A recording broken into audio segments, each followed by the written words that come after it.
కొణిదెల శివశంకర వరప్రసాద్ సాధారణ కానిస్టేబుల్ కొడుకు. నాన్నలాగే చట్టమంటే గౌరవం, దేశానికి సేవ చేయాలని ఆశ. అందుకే యువకుడుగా ఉన్నప్పుడు ఎన్సీసీలో జాయిన్ అయి ఎన్నో స్కూల్ కాలేజ్ ఈవెంట్స్లో వాలంటీర్గా సేవ చేశాడు. చిన్నప్పటి నుంచి డాన్స్ అంటే మక్కువ. ఆ ఇంట్రెస్ట్తోనే మద్రాస్ ఫిల్మ్ ఇన్స్టిట్యూట్లో యాక్టింగ్ నేర్చుకుని చిన్న చిన్న పాత్రల్లో విలన్గా కూడా రజనీకాంత్, కమల్ హాసన్ సినిమాల్లో నటించేవారు.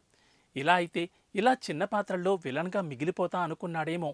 తనలో ఉన్న హిడెన్ టాలెంట్ను బయటికి తీశాడు.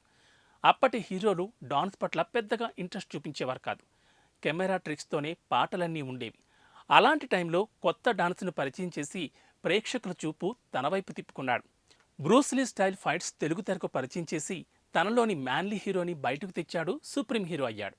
ఇంట్లో రామయ్య, వీధిలో కృష్ణయ్య, చట్టానికి కళ్ళు లేవు వంటి ఫ్యామిలీ సినిమాల హీరో కాస్త ఖైదీ, దొంగ, గూండా, రుస్తుం, నాగు వంటి యాక్షన్ సినిమాలతో మొట్టమొదటి తెలుగు యాక్షన్ హీరో అయ్యాడు. ఎన్నో కొత్త డాన్స్ నంబర్స్ని తెలుగు తెరకు ఇచ్చాడు. అందులో ఖైదీ సినిమాలోని రగులుతోంది మొగలి పొద పాట ఇప్పటికీ ఫస్ట్ ప్లేస్లో ఉంటుంది. బ్రేక్ డాన్స్, పసివాడు ప్రాణం చిత్రంలో బ్రేక్ బ్రేక్ డాన్స్ అనే పాట. ఇలా చెప్పుకుంటూ పోతే అబ్బో లెక్కలేననున్నాయి.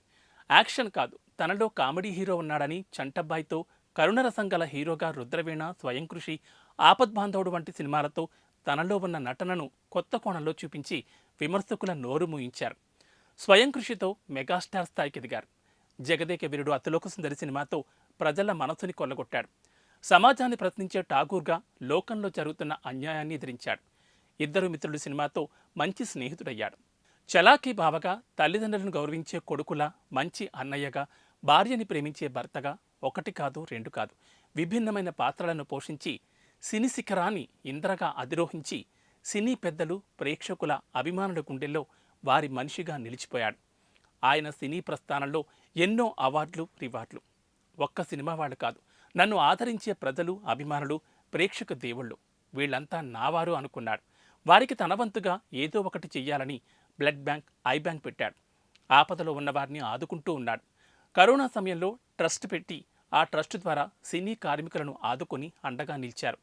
సినీ కార్మికులకు ఏ ఆపదొచ్చినా మీకు నేనున్నాను అని ధైర్యమిచ్చారు. సినీ కార్మికులకు ఏ ఆపద వచ్చినా మీకు నేనున్నాను అని ధైర్యమిచ్చారు మెగాస్టార్. తన తోటి నటీనటులతో కొత్త తరాన్ని ప్రోత్సహిస్తూ అందరికీ ఇన్స్పైర్గా నిలిచారు. ఇలా చెప్పుకుంటూ పోతే చాలా ఉన్నాయి. పద్మ విభూషణుడు అయిన ఆయన భారతరత్నుడు అవ్వాలని, త్వరలోని భారతరత్న అవార్డు రావాలని కోరుకుంటూ జై హింద్. ఇది ఇవాల్టి స్పెషల్ స్టోరీ.